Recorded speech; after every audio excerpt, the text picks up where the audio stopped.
अस्सलाम वालेकुम नाजरीन, सुनो विद जावेद अख्तर के साथ मैं हूं आपका मेज़बान जावेद अख्तर, एक नई मालूमाती वीडियो के साथ। उम्मीद है आप इस वीडियो को पसंद करेंगे। इसे लाइक शेयर करने के बाद यूट्यूब पर जाकर हमारे चैनल को सब्सक्राइब ज़रूर करेंगे। नाजरीन, कभी आपने सोचा जब कोई इंसान खला में मर जाता है तो उसकी लाश के साथ क्या होता है? जब कोई इंसान मरता है तो उसकी आखिरी रसूमात मजहबी तरीके के साथ बड़ी इज्जत और एहतराम के साथ अदा की जाती हैं। लेकिन जब कोई खलाबाज अपने खलाई सफ़र के दौरान खला में मौत का शिकार होता है तो उसकी आखिरी रसूमात तो छोड़िए, उसका चेहरा तक देखना नसीब नहीं होता। अब तक ऐसे 18 बदनसीब खलाबाज रहे हैं जिनकी मौत खला में हुई है, और उन्होंने उस भयानक मौत का सामना किया है जिसका मैं और आप तो सोच भी नहीं सकते। दोस्तों, जब कोई खलानुवर्द अपने स्पेस स्टेशन या स्पेस शिप से भटक कर अलग हो जाता है तो उसका वापस जिंदगी की तरफ लौटना मुश्किल हो जाता है। सबसे पहले तो हम आम इंसान बिना खलाई लिबास के खला में जा ही नहीं सकते, क्योंकि बिना खलाई लिबास के इंसान सिर्फ खला में 15 सेकंड तक जिंदा रह सकता है। अगर कोई ऐसा करने की कोशिश करता है तो उसकी मौत इतनी खौफनाक होगी कि मौत को भी खौफ आ जाएगा।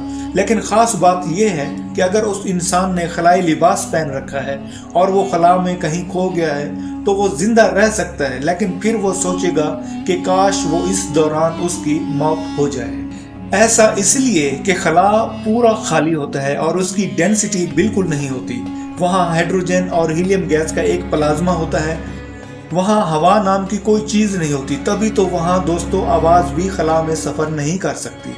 मतलब कि अगर कोई खलाबाज गलती से खो जाए तो वो मदद के लिए खला में चिल्ला भी नहीं सकता, क्योंकि आवाज़ एक जगह से दूसरी जगह जा ही नहीं सकती।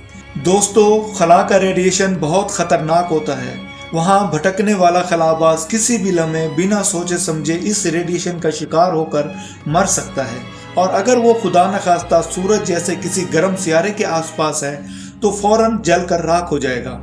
और दूसरा, अगर वो खुदा न खास्ता खला में घूमने वाली किसी पत्थर या चट्टान से टकरा जाए तो ये हादसा खला में बहुत ही खतरनाक साबित हो सकता है। इस हादसे के नतीजे में उसका खलाई लिबास मुतासर हो सकता है और वो चंद सेकंड जिंदा रहने के बाद खुद ब खुद ही मर जाएगा। मतलब खला में भटक जाना या आपके खलाई लिबास का फट जाना तो सीधा आप मौत के मुंह में चले जाओगे। जब खला में किसी की मौत वाक़ई हो जाती है तो उसकी बॉडी बिना किसी वजह के इधर उधर भटकना शुरू हो जाती है और सैकड़ों सालों तक यूं ही घूमती रहती है। लेकिन ज़रा सोचिए, लाशों का खला में घूमते रहने का वो मंजर कितना खौफनाक और डरावना होता होगा। अगर हम आज की बात करें, इंटरनेशनल स्पेस स्टेशन में कोई खलाबाज मर जाता है तो इस बारे कुछ भी नहीं कहा गया। इस सूरत में स्पेस स्टेशन का कमांडर ही सूरत हाल के मुताबिक वो फैसला लेगा कि उस वक्त उसे क्या करना है, क्योंकि इस सूरत में जिस्म को स्पेस स्टेशन के अंदर रखना सही नहीं होगा, और अगर उसके जिस्म को वापस ज़मीन पर लाना हो तो ये भी आसान नहीं होगा। तभी तो दोस्तों, जब भी ऐसे सवालात उठते हैं नासा चुप साध कर बैठ जाता है।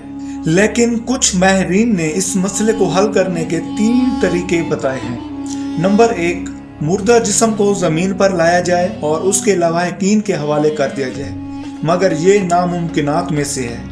इसमें काफ़ी वक्त लग जाएगा और खला में काफ़ी अरसे तक मुर्दा जिस्म को सही सलामत रखना बहुत मुश्किल होगा, क्योंकि मरने के कुछ देर बाद ही जिस्म गलना सड़ना शुरू हो जाता है और तब तक उसे सही हालत में रखना बहुत ही मुश्किल होगा। दूसरा, खला में उसके जिस्म की आखिरी रसूमात कर दी जाएँ, लेकिन ये आखिरी रसूमात ज़मीन के जैसी नहीं होंगी बल्कि बहुत ही अजीब होंगी। मसलन खलाबाज की बॉडी को फ्रीज़र मुंजमद बॉडी को लाखों छोटे छोटे टुकड़ों में बदल देगा। इस तरह की आखिरी रसूमात यकीनन बहुत ही अजीब होंगी। तीसरी सूरत की बात करें तो ये बहुत ही अजीब है, जहां हम उस मुर्दा खलाबाज के जिस्म को दूसरे सियारे पर जाकर उसकी आखिरी रसूमात अदा करेंगे।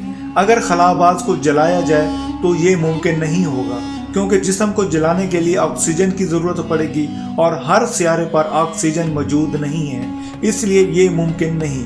हाँ, उसे दफनाया ज़रूर जा सकता है। सुनने में ये भले किसी ख्वाब की तरह लग रहा हो, क्योंकि अभी तक हम चांद के अलावा किसी दूसरे सियारे पर पहुँचे ही नहीं हैं और हम वहाँ मुर्दा जिस्म को दफनाने की बात कर रहे हैं। लेकिन मुस्तकबिल में ये सब कुछ होगा, क्योंकि आने वाले वक्त में ये तकनीक ही है जिसके सहारे इंसान कहां से कहां तक पहुंच सकता है, और इससे पहले भी वो अपनी सोच और तकनीक का इस्तेमाल करते हुए ज़मीन से खला और खला से चांद तक पहुंच चुका है।